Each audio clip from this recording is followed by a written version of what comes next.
Et on est parti.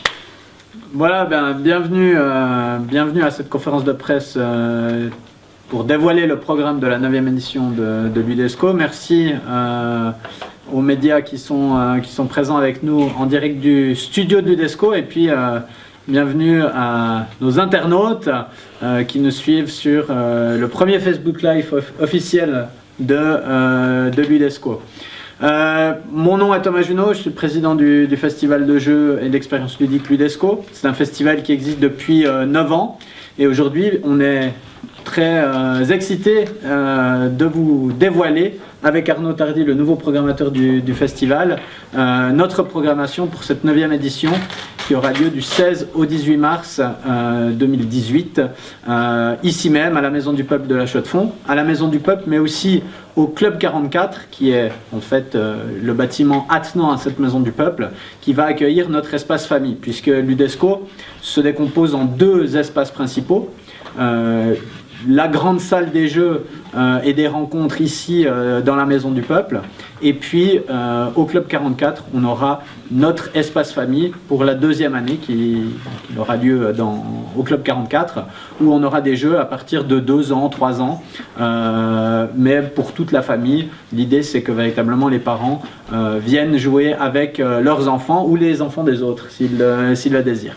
Voilà. Pour cette conférence de presse, on va plutôt s'axer sur les expériences ludiques qui auront lieu un petit peu partout dans cette Maison du Peuple et puis en ville. Des expériences un petit peu ludiques qui sont plus pour le public, on va dire, mature de l'UDESCO, de 7 à 77 ans, on va dire ça comme ça, voire plus âgé. Avant de dévoiler enfin ce programme, j'aimerais quand même rappeler un petit peu les objectifs de l'UDESCO ou la vision quelque part du festival, en simplement utilisant l'UDESCO, Festival de jeux et d'expériences ludiques. L'UDESCO c'est un festival, nous le revendiquons haut et fort. Ce n'est pas simplement une rencontre ludique, c'est véritablement un festival, puisqu'il y a justement un travail de programmation. Quand vous allez venir à l'UDESCO, pour les habitués, ils savent qu'en rentrant dans la grande salle du festival, eh bien, ils sont confrontés à une pyramide de jeux. Il y a environ 600 jeux, on en a quelques-uns derrière nous ici. 600 boîtes de jeux, une offre donc, je dirais, prolifique, mais rassurez-vous, il y a des gens pour vous expliquer les règles des différentes boîtes de jeux, pour vous aider aussi à trouver des joueurs si vous êtes venu seul ou si vous manque 1 ou 2 joueurs pour votre partie. Et puis on a même concocté pour vous un menu ludique qui va présenter eh bien, un certain nombre de nouveautés ou de grands classiques de l'UDESCO qu'on aime tout particulièrement, et qui va vous permettre de faire une sélection plus rapide dans les 600 jeux qui seront à votre disposition. Mais si on s'arrêtait à 600 jeux, on ne serait pas véritablement un festival de jeux, puisque l'idée d'un festival, en tout cas selon la définition qu'on a utilisée à l'UDESCO, c'est l'idée d'une programmation. Et je dirais, à l'instar d'un festival de musique qui irait un petit peu dénicher les nouveautés, ou qui aurait envie de mettre l'accent sur un style de musique ou un autre, eh bien c'est le travail qu'a fait Arnaud, simplement en allant dénicher des nouveautés ludiques, et puis aussi en adaptant un certain nombre de grands classiques ludiques à l'intérieur du festival. On y revient dans quelques instants. Moi, ce que je voulais dire aussi, c'est que d'insister sur ce mot expérience ludique. L'idée, c'est véritablement, quand on vient à l'UDESCO, de vivre une expérience, de découvrir des jeux qu'on n'a pas l'habitude de jouer en famille, qu'on n'a jamais peut-être testé, ou bien de redécouvrir justement des grands classiques ludiques, mais adaptés d'une manière complètement différente. Donc voilà, ça c'est ce qu'on va vous expliquer dans quelques instants avec Arnaud. J'en termine en disant encore 2 mots, un mot sur le studio de l'UDESCO et un mot sur le nom l'UDESCO, parce que se cache aussi une des caractéristiques principales de notre festival derrière ce nom. L'UDESCO, c'est une contraction de ludique et de UNESCO. UNESCO, pourquoi? Parce que la Chaux-de-Fonds et le Locle ont été classés il y a quelques années de cela au patrimoine mondial de l'UNESCO. Et l'objectif de ce festival, c'est aussi de faire venir des gens à la Chaux-de-Fonds. Bien entendu, le festival s'adresse à un public régional, mais s'adresse aussi à un public, je dirais, roman et international, francophone en tout cas, même si on a beaucoup d'amis de la Suisse alémanique aussi qui viennent à l'UDESCO. Et c'est un festival qui, avec pratiquement 4000 visiteurs l'an dernier, eh bien, a acquis maintenant vraiment un rayonnement, je dirais, à l'échelle européenne. Les différentes animations en fait, qu'Arnaud va vous exposer dans quelques instants, vont se dérouler dans des lieux emblématiques et uniques de la ville. On y reviendra, mais c'est aussi l'idée de faire découvrir notre région, notre belle région, à travers un certain nombre d'animations originales. Pour conclure, j'aimerais juste dire quelques mots ici du lieu depuis lequel on vous parle aujourd'hui. C'est le studio de l'UDESCO. En fait, c'est aussi une des grandes nouveautés du festival, même si ce n'est pas une nouveauté qu'on vit pleinement dans le festival, on le vit plutôt en dehors du festival. 600 jeux, je le disais, la majorité appartiennent en fait au festival lui-même. On avait pu faire un achat de jeux importants grâce à un soutien de la loterie romande et de nos nombreux sponsors qui doivent aussi être remerciés aujourd'hui. Donc la plupart de ces jeux eh bien, appartiennent au festival. On enrichit aussi la collection de jeux chaque année avec de nouveaux achats et des dons des éditeurs. Et on trouvait un petit peu dommage que cette collection de jeux ne sorte qu'une fois par année à l'occasion des 55 heures du festival. Raison pour laquelle on a lancé le studio de l'UDESCO. Et une fois par mois, voire même un peu plus, eh bien, on se retrouve ici dans cette salle pour faire des jeux. Il y a un gros jeu qui est en préparation là, pour cet après-midi, Twilight Imperium, avec une équipe là, qui va jouer pendant de nombreuses heures à ce jeu. Il y aura aussi un tournoi de Splendor cet après-midi. Et puis comme ça, de manière régulière, entre deux éditions de l'UDESCO, bien, le festival continue à vivre une fois par mois, ici avec un rendez-vous dans le studio. Voilà, je me tais. Peut-être pas jusqu'à la fin de la conférence de presse, mais en tout cas pendant un moment, et je laisse la parole à Arnaud parce que c'est lui surtout qui apporte les bonnes nouvelles et puis les surprises avec le programme qui va être tantôt sur le site internet et que tu vas nous présenter maintenant. Ouais. Alors, on va parler un petit peu du programme, du gros programme de cette année. On a massivement développé certains pôles et on va commencer par un pôle qui n'existait quasiment pas l'année passée, disons pas en ces termes en tout cas, et qui cette année fait une grande arrivée dans le programme, c'est le pôle Escape Game. Alors Escape Game, qu'est-ce que c'est? C'est des jeux où on doit résoudre des énigmes, où on est ensemble, en groupe, c'est un jeu coopératif, où on doit résoudre plein d'énigmes, fouiller, trouver des indices, etc. Et on a un temps limite pour arriver à sortir de la pièce dans sa forme la plus courante, mais vous verrez qu'il n'y a pas que des pièces à l'UDESCO, on a 2-3 autres petites subtilités. En plus des escapes chaudes-fonnières dont les festivaliers sont habitués, donc Exit Locus et Escape Now, qui sont nos partenaires depuis des années maintenant, on a fait venir de toute la Suisse romande un petit peu des gens qui viendront pour présenter leur travail. Ça sera sous forme d'escape au format un petit peu différent. Ça peut être 20 minutes ou 1 heure, mais pour 2 personnes. Enfin, c'est un petit peu différent et ça permet d'amener un peu le meilleur de tout ce qui se fait en matière d'escape à l'UDESCO. Donc voilà, ça c'était le gros point sur les escapes. Maintenant, on va parler d'un sujet qui me tient à cœur, parce que c'est pour ça que je suis rentré dans le festival à la base, et c'est mon loisir favori, donc le programme des jeux grandeur nature, donc jeux de rôle grandeur nature, c'est-à-dire les jeux où, au lieu d'être autour d'une table, on va se lever, se costumer et interagir les uns avec les autres pour résoudre des enquêtes ou bien réaliser des objectifs, manipuler des gens, bref, ça dépend un petit peu comment on le voit, et des types de GN. Cette année, on aura un programme très très fourni avec une dizaine de parties différentes, et en plus dans des lieux relativement impressionnants, c'est ce que permet l'UDESCO heureusement. On aura notamment le Dreyfus l'odieuse vérité, organisé en partenariat avec l'Université de Neuchâtel, mais aussi et surtout les écuries d'OGIAS, qui se déroulera dans la salle du Grand Conseil, c'est ça, la salle du Grand Conseil, la salle du Grand Conseil de la Chaux-de-Fonds, donc voilà un lieu relativement... du Conseil Général. Du Conseil Général, ouais, moi et la politique. Donc, très bien, donc voilà, ça sera un des gros points, des gros lieux de ce programme-là, mais aussi on aura un des abris PC de la ville, on aura le Grand Temple, et divers autres lieux dont je ne me souviens plus. Mais non, mais l'idée c'est que l'UDESCO devient le terrain de jeu la Chaux-de-Fonds devient le terrain de jeu de l'UDESCO pendant tout un week-end, et du coup on a essayé d'aller chercher un petit peu partout des lieux où jouer, dans différents cafés, des différentes caves, etc. Donc voilà pour le programme GN qui s'annonce fourni et qui s'annonce trop bien. C'est pas moi qui l'organise, donc tout va bien. Ensuite, nous aurons les jeux de rôle, oui, merci Thomas. On aura les jeux de rôle qui reviennent en force cette année avec un nouvel espace qu'on a appelé l'Imaginarium, qui aura lieu à l'endroit où malheureusement était le jukebox l'année passée. Je dis malheureusement parce que cette année on n'a pas pu reconduire l'expérience, mais on l'a avantageusement remplacé par un espace jeu de rôle entièrement illustré par notre graphiste et qui permettra de donner un écrin relativement sublime à toutes les parties de jeux de rôle qui vont arriver.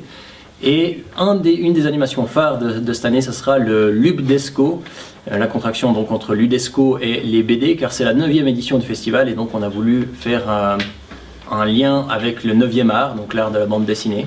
Et donc en fait l'idée ce sera que vous pourrez aller lire différentes BD qui seront disponibles et ensuite, si vous avez envie, jouer à des parties de jeux de rôle dans l'univers de ces BD que vous venez de lire. Vous pourrez incarner par exemple Lucky Luke, Astérix ou je ne sais qui, suivant la fantaisie du MJ et votre fantaisie à vous, avoir des aventures encore plus rocambolesques que celles dépeintes dans les BD. Donc voilà, ça c'est pour le programme jeu de rôle. Ensuite, nous aurons l'espace Fab Lab et création et studio et prototype, etc. qui est un espace pour tous les passionnés de jeux, de prototypes, de création de jeux, bref. Ça va être au 4e étage de la Maison du Peuple. Il y aura un Fab Lab temporaire qui sera monté. Alors Fab Lab, qu'est-ce que ça veut dire? Ça veut dire laboratoire de fabrication, donc avec des imprimantes 3D, des découpeuses, etc., qui seront là pour en fait nous permettre de créer des goodies personnalisés, ou bien de créer des pièces de jeu si jamais vous en avez égaré, ou bien simplement de créer des jeux d'une manière générale si vous avez des idées de prototypes, etc. Dans la limite du matériel disponible malheureusement, mais ça va être un gros point du festival de Ludesco de cette année, c'est qu'en fait on aura cette possibilité là d'amener les jeux vers la réalité, en fait de créer des jeux vraiment à proprement parler sur place. Et juste à côté de cet espace, donc dans la salle où nous sommes actuellement, le studio, on aura le même espace mais en encore mieux que l'année passée, c'est-à-dire qu'on aura tout l'espace prototype avec déjà annoncé, je crois en tout cas une dizaine de prototypes différents, si ce n'est plus, et des gens qui seront là pour vous expliquer avec un air passionné comment leur jeu fonctionne et comment vous pouvez vous amuser en y jouant. Donc ça sera le point pour le 4e étage de cette Maison du Peuple. Ensuite... Peut-être un dernier mot sur les jeux traditionnels. Juste. Les jeux traditionnels, l'année passée, on avait déjà quelque chose. On avait les traditionnels simultanés d'échecs, tournois d'échecs junior. Cette année, on a mis les bouchées doubles, grâce à l'arrivée d'un gros passionné au comité. Et du coup, on aura un espace entier dédié à ça dans la grande salle, où vous pourrez pendant tout le festival découvrir tous les jeux traditionnels que je vais nommer, donc Mahjong, Go, les échecs, le backgammon, le Rubik's Cube, oui c'est juste, et le bridge également encore. Donc il n'y a pas encore de Yas, mais on y travaille. Mais voilà, ça c'est un point sur les jeux traditionnels qui seront en force cette année, où on pourra aussi redécouvrir ou découvrir tous ces jeux qui pourtant existent depuis si longtemps mais qui tiennent toujours la route. Je crois qu'on a balayé très rapidement ce programme. En fait, le plus simple, c'est qu'on vous invite à aller le découvrir en ligne, puisqu'il devrait être en ligne maintenant. Je crois qu'il est en ligne. Il est en ligne. Il y a plus de 70 en fait animations lors du week-end. Ce que j'aurais dû dire dans mon introduction, c'est que Ludesco va commencer en fait ici à 13h le vendredi 16 mars, et le festival ne va pas du tout s'arrêter jusqu'au dimanche 18 mars à 20h. Donc on aura 55 heures pour jouer un maximum des 600 jeux que j'exposais tout à l'heure, et puis pour tester un maximum des animations dont Arnaud vient de vous donner un avant-goût ici. Vous dire vraiment insister sur ces lieux d'exception aussi, parce que si vous venez à Ludesco, le point de rendez-vous sera ici à cette maison du peuple de la Chaux-de-Fonds, mais ensuite vous allez être propulsé dans différents endroits de la Chaux-de-Fonds à travers les animations ludiques, la salle du Conseil Général, on l'a dit, on a effectivement différentes caves ou lieux un petit peu d'exception, pour ceux qui connaissent la cave du Petit Paris par exemple, qui va accueillir le caveau de la différence. Le caveau de la différence maintenant.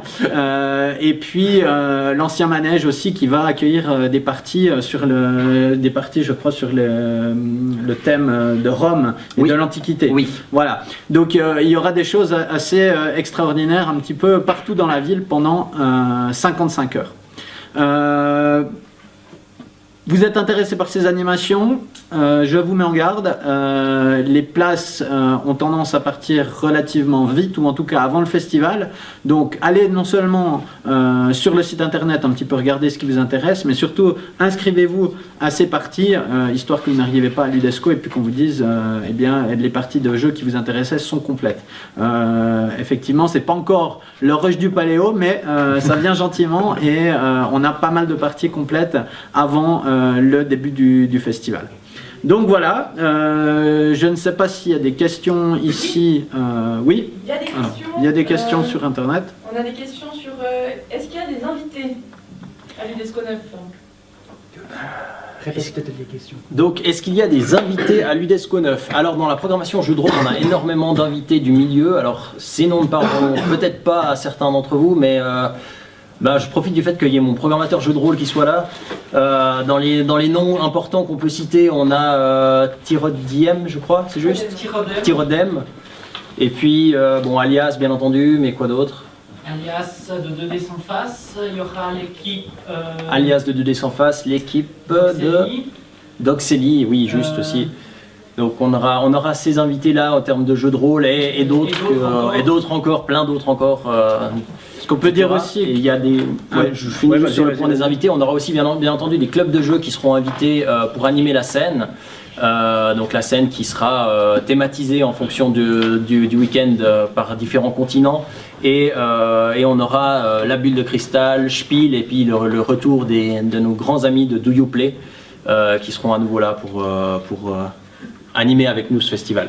Ce qu'on peut dire encore, je rebondis sur la question des invités pour présenter, dire quelques mots du Swiss Gamers Award, qui est en fait un prix ludique qui est organisé par le festival Ludesco, mais en collaboration avec entre 30 et 40 clubs de jeux en Suisse.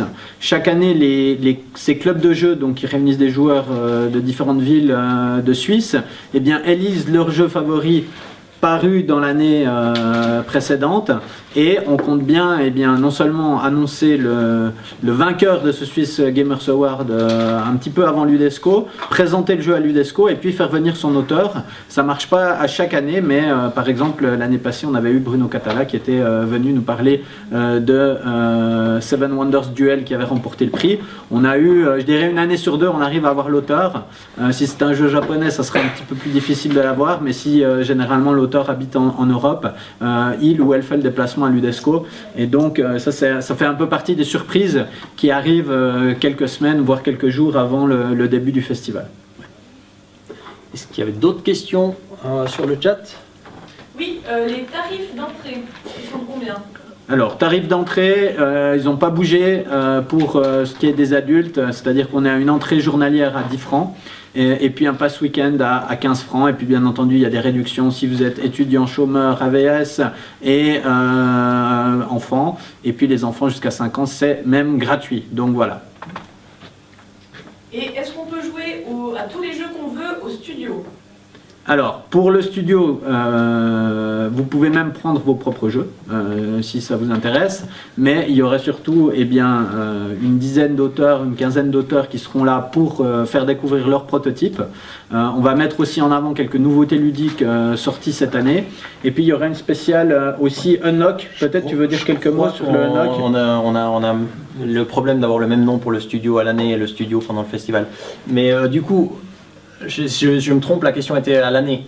ou bien? Je ne sais pas. Oui, c'était quand. Ok. Et à l'année, apparemment. Alors oui, à l'année, on peut je reviens sur ce que tu m'as dit après, mais juste pour clarifier par rapport à la question, à l'année, au studio, donc dans les soirées, journées, après-midi du studio, on peut jouer à ce qu'on veut. Il y a toujours une animation phare. Cet après-midi, ce sera le tournoi de Splendor, mais en plus, comme vous pouvez le voir, il y a des jeux à disposition et vous pouvez bien sûr venir, ne pas participer au tournoi Splendor ou participer au tournoi Splendor et en parallèle, quand vous avez le temps, faire un autre jeu, c'est tout à fait faisable. Maintenant, pour ce qui était... Tu avais juste lancé sur sur l'animation Unlock. oui. Alors effectivement, Unlock, dans le cadre du programme Escape Room, Escape Game qui sera là cette année, on a aussi un jeu qui sera mis en avant logiquement, qui est Unlock, qui est le jeu phare en fait, parce que c'est des escapes en forme de cartes. On a un tas de cartes et ça sert comme d'une escape room et ça marche très bien et c'est très intéressant.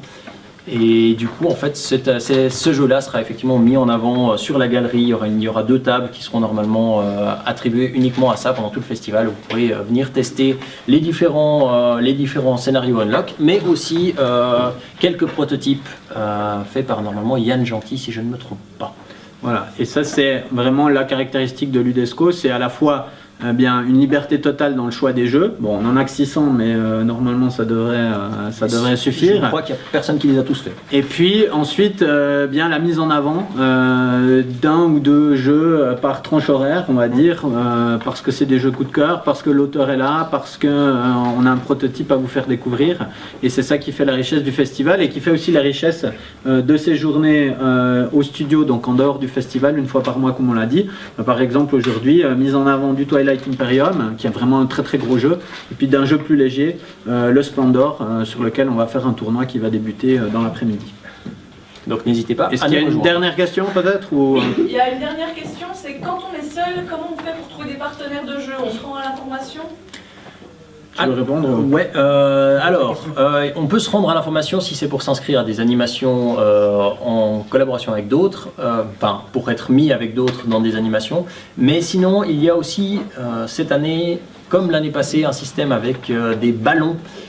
S'il y a un ballon dans la salle, c'est que il y a quelqu'un qui attend que quelqu'un vienne le rejoindre pour jouer. Donc, par exemple, si vous voulez faire un jeu à 4, vous installez le jeu tranquillement à 3 et vous mettez un ballon sur la chaise vide à côté et une personne peut venir et dire j'aimerais bien jouer avec vous. Donc ça c'est une des manières. Sinon bien entendu on a tous les explicateurs de jeu qui seront là pour bonjour le grillage. On a tous les explicateurs de jeu qui seront là pour faire les groupes et faire en sorte que vous puissiez vous coordonner à plusieurs et d'une manière générale vous trouverez toujours quelqu'un pour jouer à Ludesco. Ça c'est la promesse qu'on peut vous faire. Il y aura toujours une place quelque part pour jouer même si vous êtes seul. Voilà, on attend à peu près 4000 visiteurs cette année, on a eu 3700 visiteurs l'année passée, on serait content avec le même nombre, et puis s'il y en a 300 de plus, on sera à cette barre des 4000. On vous attend en tout cas du 16 au 18 mars 2018 à Ludesco, ici même à la Maison du Peuple, ainsi qu'au Club 44 pour l'espace famille. Je termine officiellement cette première expérience Facebook Live. Je remercie aussi les médias traditionnels qui sont présents ici et on vous donne rendez-vous tout de suite sur le programme www.ludesco.ch pour découvrir ce programme et puis être les premiers à vous inscrire aux nombreuses parties proposées, plus de 70 animations au programme cette année. Merci beaucoup et à bientôt. À Ludesco.